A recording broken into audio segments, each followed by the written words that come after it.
എല്ലാ പ്രിയപ്പെട്ടവർക്കും സുജീസ് കിച്ചണിലേക്ക് സ്വാഗതം. ഇന്ന് നമുക്ക് കപ്പ എങ്ങനെയാണ് കറി വയ്ക്കുന്നതെന്ന് നോക്കാം. 2K കിഡ്സിന് വേണ്ടിയിട്ടാണ് ഇങ്ങനെ വിശദമായിട്ട് പറയുന്നത്. നല്ല പച്ച കപ്പയാണ്. അതിൻ്റെ തൊലി പെട്ടെന്ന് അടർത്തിയെടുക്കാൻ പറ്റുന്നുണ്ട്. നല്ലതായിട്ട് വേകുന്ന കപ്പയാണെന്ന് നമുക്കങ്ങനെ മനസ്സിലാക്കാൻ കഴിയും. ഇതേപോലെ കപ്പ റെഡിയാക്കി എടുത്തിട്ടുണ്ട്. അത് ഞാൻ കൊത്തി അരിഞ്ഞെടുക്കുകയാണ്.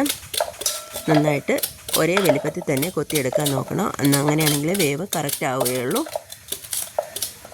എല്ലാം നല്ല വൃത്തിയായിട്ട് കൊത്തി അരിഞ്ഞെടുത്തിട്ടുണ്ട്. അപ്പോൾ ഇതേപോലെ ഇരിക്കും എല്ലാം. എന്നിട്ട് ഇത് നമുക്ക് ഏറെ വെള്ളം ഒഴിച്ച് നന്നായിട്ട് കഴുകിയെടുക്കാം. നിറച്ച് വെള്ളം എടുത്ത് കഴുകിയെടുക്കണം കേട്ടോ. അതിനകത്ത് മണ്ണിൻ്റെ അംശവും ചെളിയും ഉണ്ടാവും. അപ്പോൾ അത് അതിൻ്റെ കറ കൂടി പോകാൻ വേണ്ടിയിട്ടാണ് നന്നായിട്ട് ഏറെ വെള്ളത്തിൽ കഴുകിയെടുക്കുന്നത്. എന്നിട്ട് നമുക്കത് കുക്കറിലേക്ക് മാറ്റാം. കുക്കറിൽ കപ്പയുടെ തൊട്ടു മുകളിൽ വരെ വെള്ളം കിടക്കുന്ന രീതിയിൽ വേണം വയ്ക്കാനായിട്ട്. ഇനി അഥവാ നിങ്ങളുടെ കയ്യിൽ ചെറിയ കുക്കറാണുള്ളതെങ്കിൽ വലിയ കുക്കറിലേക്ക് തന്നെ മാറ്റണം. പിന്നെ വാഷർ കൃത്യമായിട്ട് ഇട്ടിട്ട് അടയ്ക്കാവുള്ളൂ. ചെറിയ തീയിൽ അടുപ്പിൽ വയ്ക്കുക. എന്നിട്ട് തീ കൂട്ടി കൊടുക്കുകയുള്ളൂ. കുക്കറിൽ കപ്പ റെഡിയാവുന്നു. ആ സമയത്ത് നമുക്ക് അരമുറി തേങ്ങ, 2 പച്ചമുളക്, 1 വെളുത്തുള്ളി എന്നിവ എടുത്തിട്ടുണ്ട്.